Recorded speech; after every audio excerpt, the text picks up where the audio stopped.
cosa que de hecho nunca ocurrió porque no hubo no hubo un procedimiento que el SUNDE haya implementado para anualmente mediante decreto fijar el margen de ganancia, a pesar de que así le obligaba la ley, y simplemente se limitaron a dejar un margen de utilidad del 30%, que es el que todos conocemos y el que han venido revisando durante todo el tiempo. A pesar del fracaso metodológico que se advirtió en su momento que suponía la metodología establecida en esta Providencia 003. Entonces tenemos un primer artículo 32 que establece un margen de ganancia del 30% porcentual. Esa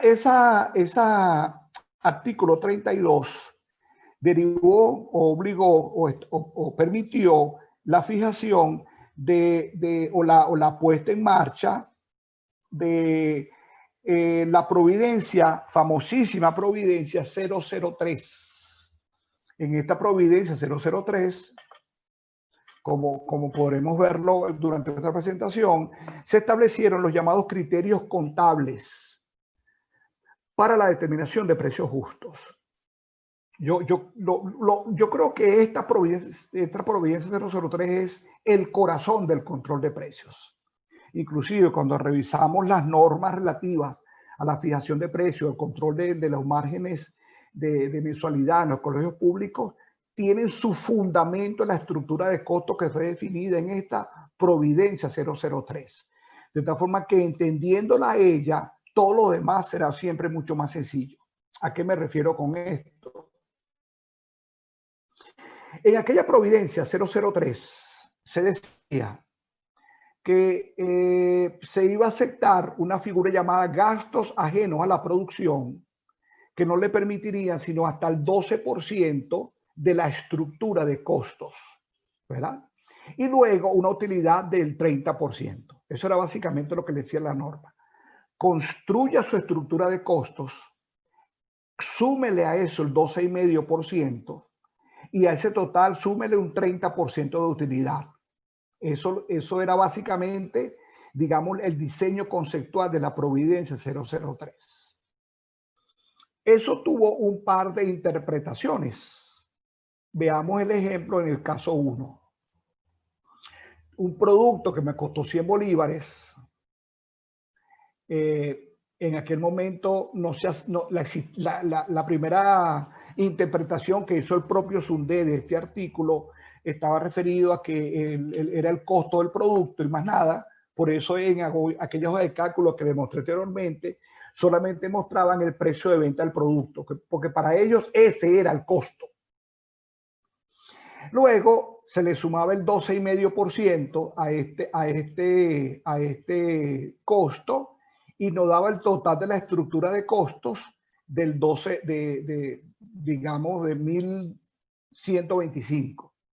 A ese valor le sumábamos el 30% del margen máximo de ganancia y nos daba el precio de venta al público. Eso nos daba un margen del 46,25%. Digamos que esta era la interpretación que se había hecho más ligera de cómo construir la estructura de costos. Porque también hubo una segunda interpretación un tanto más severa, que era que al costo del producto, 1.000 bolívares o 1.000 unidades o $1.000, como lo quieran ver, le sumábamos el 42,5%. ¿De dónde salía este 42,5%? La suma del 30% más el 12,5% nos daba el 42%. A este costo le sumábamos el 42% y eso nos daba el precio de venta al público. En esta interpretación, el margen de utilidad ya no era 46,25%, sino de un 42,5%. Estos dos escenarios fueron inicialmente aplicados de esa forma por los funcionarios de la SUNDE. Por supuesto, hubo grandes discusiones, muchísimas reuniones con los funcionarios del Ministerio de Comercio de aquella época, donde se hizo una gran tarea tratando de hacerles ver que eso no era lo que se desprendía del estudio y análisis de la Providencia 003, y luego se logró llegar a un tercer escenario que es por definición el que se usa hoy día. En este escenario se dice que siempre hay un costo directo de un producto, pero que en todo proceso comercial o de fabricación hay un costo indirecto y que debe ser sumado al costo del producto. Eso nos da el total de costos. A ese total de costos le sumamos el 12,5%